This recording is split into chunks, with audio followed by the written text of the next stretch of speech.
Hi, welcome to my one moment happiness video. These videos I've been making for a long time.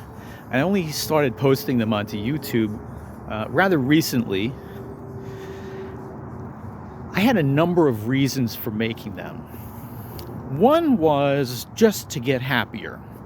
I realized that I'd taken on a lot of challenges in life and would find myself a bit short-tempered.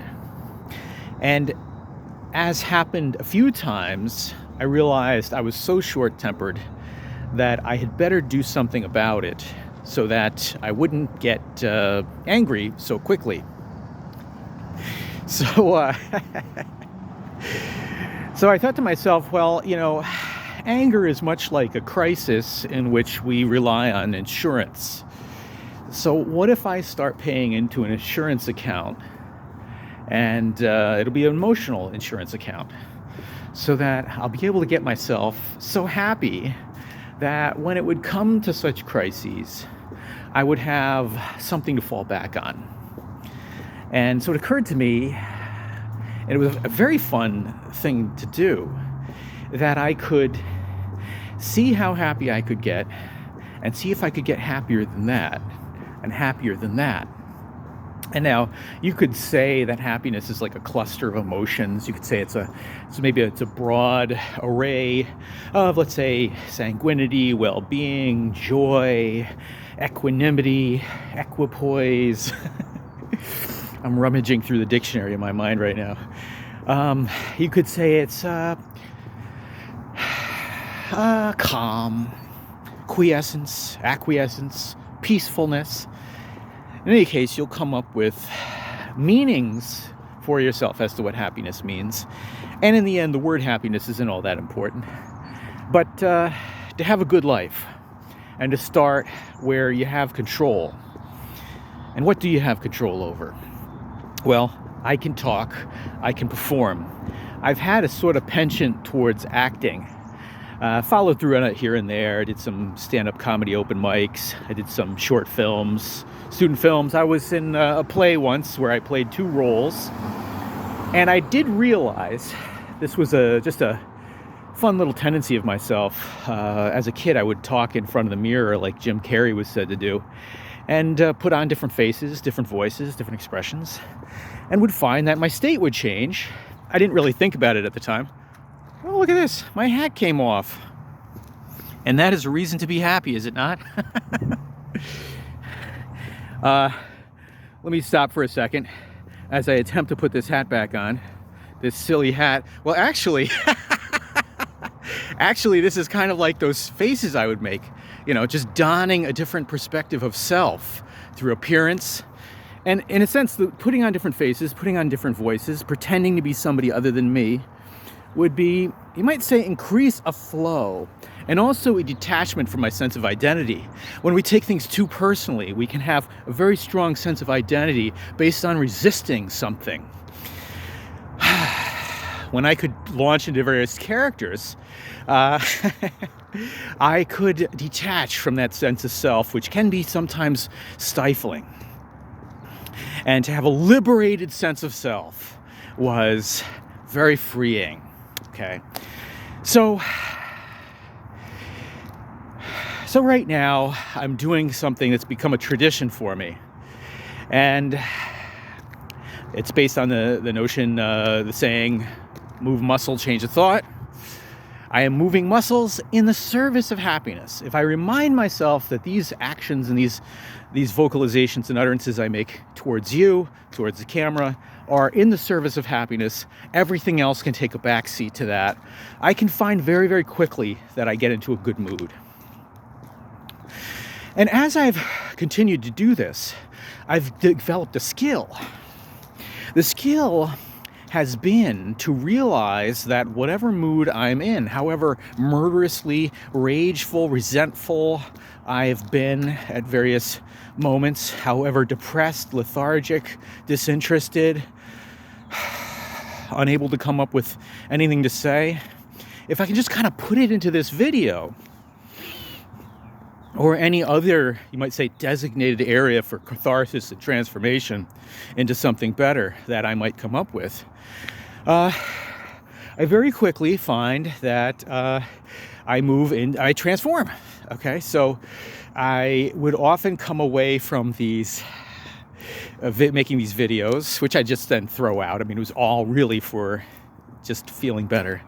I'd come away from these videos feeling like the world was full of possibilities, that my small and limited point of view had expanded almost infinitely. So that's what I'm doing now. Okay, another reminder is that I have the opportunity to call upon my resources. So I've read self-help books for decades, and I've watched a lot of videos where people are telling you how to achieve what you want in life. And I'd often find that with the hubbub of getting things done or avoiding things that I should be doing, I would lose my memory of all the really good advice that I'd gotten. So another purpose of these videos is to simply give myself a space to recall really interesting pieces of advice I'd always found to be inspiring but hadn't really put to use. Well, I may not be putting them to use in any very big way, but at least I can recall them. And that is another wonderful opportunity these videos afford me. A third thing that I had gotten out of these videos was I just happened to notice that in my lifestyle, with the people I socialized with, or to a much more marked degree didn't socialize with, so I was alone a lot of the time. I just wasn't using my mouth to talk. I was typing emails and so on. And it was very interesting to note that my vocabulary as a speaker was much smaller than that as a writer.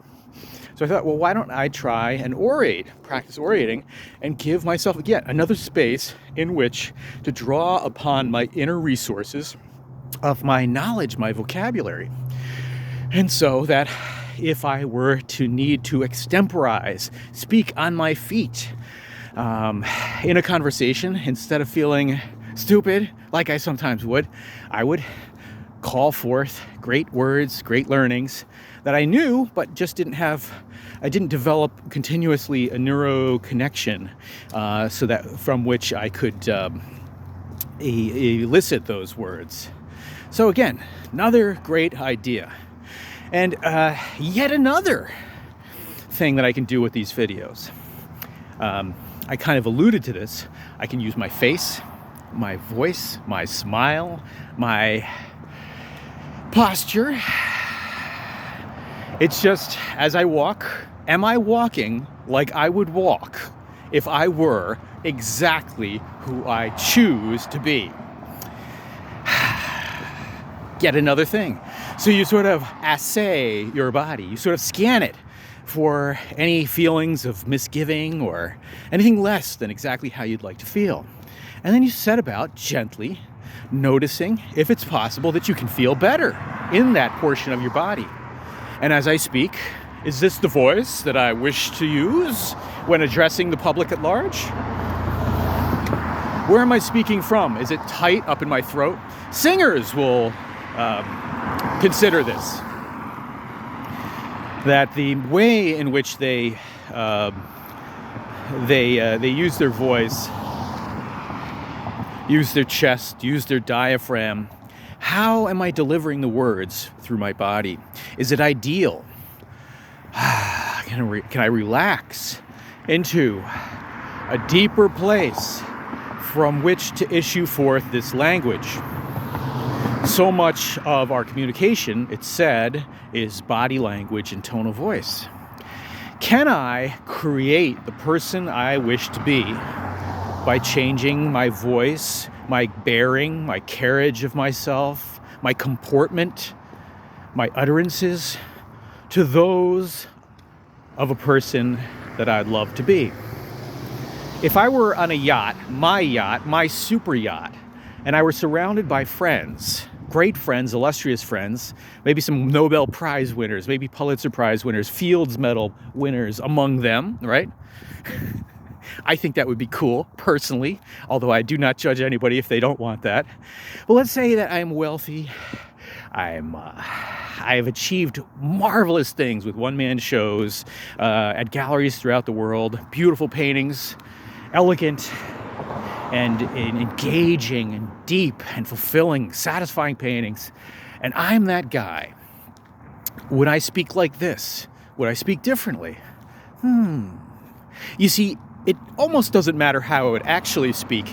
This is more just an encouragement, as I ask this question, to sort of be that which I wish to be using what I have right now.